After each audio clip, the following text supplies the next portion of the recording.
Você está no canal Clara Mostra a Língua. O vídeo de hoje é o último de uma série de 4, em que o linguista Cláudio André Couto fala sobre línguas indígenas no Brasil, para a gente entender melhor como funciona a comunicação humana. Assista! A língua Sainawa. E você aprendeu alguma coisa? Sabe falar a língua Sainawa? Um pouquinho. Um pouquinho. Na verdade, eu sei reconhecer, consigo reconhecer. Eu já passei 5 meses em campo, no trabalho lá na terra indígena, e 3 meses na cidade, que eu trouxe, eu convidei o seu Benedito, que é um falante que eu mais trabalho também com o seu Roseno, o seu Jacinto, Dona Maria Joana, Dona Francisca, todos são os meus professores, e o seu Benedito teve mais disponibilidade de ir comigo, e ele passou 3 meses no Recife.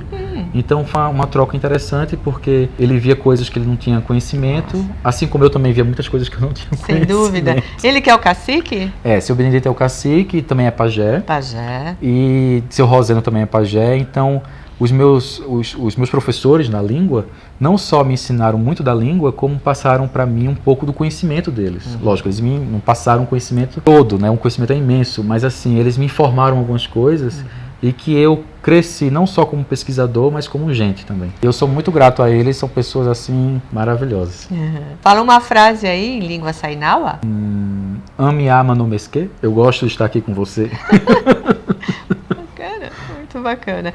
E a descrição, né, a contagem, o registro das línguas indígenas no Brasil pelo censo, como você falou na outra pergunta. Sei que o censo de 2010 contabilizou 274 línguas indígenas. Mas essa contabilidade ela é complicada, porque como eu tinha dito antes, às vezes uma mesma língua tem mais de uma denominação. Às vezes são dialetos de uma mesma língua, e não línguas distintas. Então, esse dado de 264 línguas pelo censo é complicado. Então, por isso que prefere-se trabalhar com a ideia de 180 línguas, como geralmente os linguistas trabalham, e os antropólogos, ou 199 línguas, como o professor Arion Rodrigues contabiliza, ou 150 línguas, como o Museu Geld contabiliza. Então, assim, cada um tem uma conta, mas geralmente trata-se em torno de 180 línguas indígenas. E o censo, eu nem sabia desse dado que eles... A partir de 2010. Eu sei do trabalho do ISA, do Instituto Socioambiental, que tem um trabalho mais consistente. Inclusive, eles fazem, por exemplo, o cálculo do número de etnias. Não estou falando de língua, são etnias, povos indígenas, porque nem todo povo indígena fala mais a língua dos seus ancestrais. Então, alguns povos, como por exemplo o povo Chucuru, não tem mais a língua dos seus ancestrais. Já o povo Funiô tem a língua dos seus ancestrais, que é o Iatê. Tanto o Chucuru quanto o Funiô são povos de Pernambuco, meu estado. Então, o ISA contabilizou 252 etnias, enquanto o IBGE, o censo 2010, contabilizou 305 etnias. Então, os números são muito díspares entre si, é complicado. E os indígenas, que são o povo ancestral, né, do Brasil, o povo realmente brasileiro, né, como se diz, porque só agora, né, começaram, só tão recentemente houve interesse em catalogar, em registrar a quantidade, o que será? Todos nós somos brasileiros, né?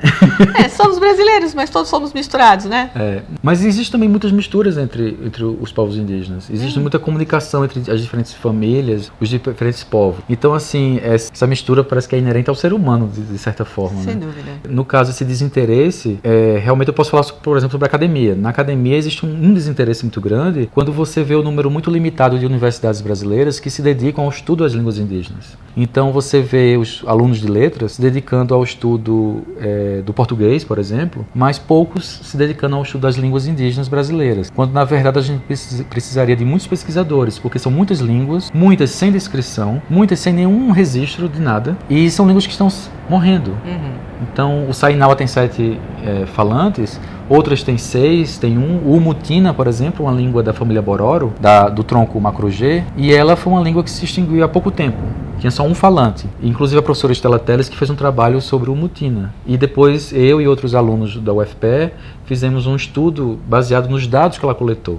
Então, se ela não tivesse coletado esses dados, a gente não teria feito trabalho nenhum. Então, essa necessidade do olhar da academia para essas línguas. Porque o trabalho do linguista como eu tinha falado do Halley, que falou sobre a tarefa, o objetivo da linguística, é saber qual é a natureza da linguagem humana. Você precisa do maior número de línguas descritas para responder essa pergunta. Então, se você não vai atrás das línguas, de escrever as línguas que existem aqui no Brasil, o Brasil fica muito acanhado na discussão internacional sobre a experiência linguística do ser humano. Então, esse é o problema. Agora, um passo adiante, então, olha, eu já estou falando do problema de que ninguém quer estudar língua indígena. E agora eu estou falando de outro problema, que o passo adiante é que as línguas passem a ser descritas pelos seus próprios falantes. Então, nós, pesquisadores não índios, vamos lá, tudo bem, mas no futuro, são os próprios índios que vão ter se for do interesse deles, mas isso seria interessante, que eles mesmos, os falantes, fizessem as suas gramáticas, as suas cartilhas. Então, por exemplo, o professor Angel Corbera Mori, da Unicamp, meu supervisor no pós-doutorado,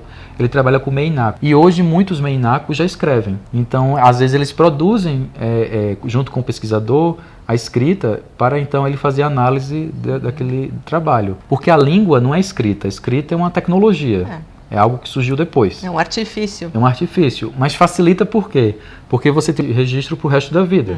Né? Então, documentação. Uma documentação. Então, a documentação da língua mutina permite com que hoje eu trabalhe com a língua extinta. Então, se os linguistas não vão fazer essa documentação, as línguas vão morrer sem nenhum registro. E pior, a Constituição brasileira prevê o ensino bilíngue nas escolas. Mas, como eu vou fazer uma cartilha de uma língua indígena se eu não tenho gramática, se eu não tenho descrição, se eu não tenho nada? Então, é tarefa constitucional dos linguistas irem a campo, descrever, fazer o registro das línguas e descrevê-las, para que a gente possa dar um retorno para a própria comunidade, para a sociedade indígena, e um retorno para a academia, para que o mundo saiba dessas experiências e realidades vividas aqui no Brasil. E aí a gente pode contribuir cada vez mais. E entendermos quem somos nós, brasileiros. Última pergunta, Cláudio. E nós que somos não indígenas, adotamos palavras indígenas? Muito. Sim, nós somos muito mais índios do que suspeitamos, né? E principalmente na fala, porque assim, no léxico, nas palavras, geralmente tem muitas palavras que vêm do tupi, do tupinambá. Então, por exemplo, mandioca.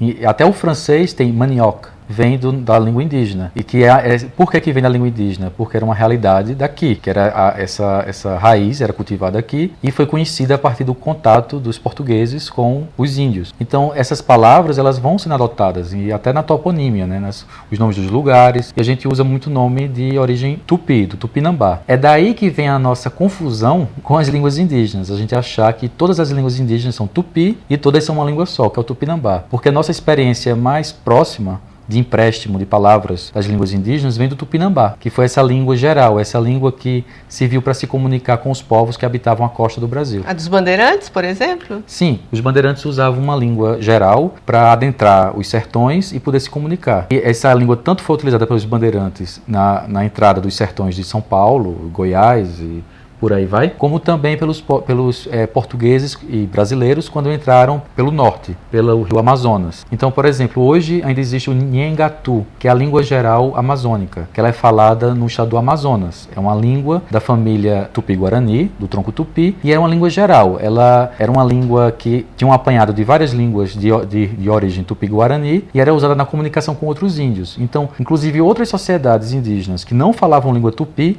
adotaram o Nhengatu. Então, elas abandonaram a língua dos seus ancestrais para falar uma nova língua indígena, criada nesse contato com os não índios. Cláudio, foi um prazer receber você. Esta entrevista é preciosa e nos dá uma noção, uma visão geral de que índio não é tudo igual, que índio não fala a mesma língua. Nós falamos muito as línguas indígenas também, né? Adotadas, emprestadas ou miscigenadas, né? Muito obrigada, Cláudio. Foi um prazer. Eu que agradeço. Se você gostou, dá um like. Eu faço vídeos especialmente para você entender que a língua nos representa, como esse que você acabou de assistir, que é o 4º e último da série. Inscreva-se no meu canal, comente, compartilhe.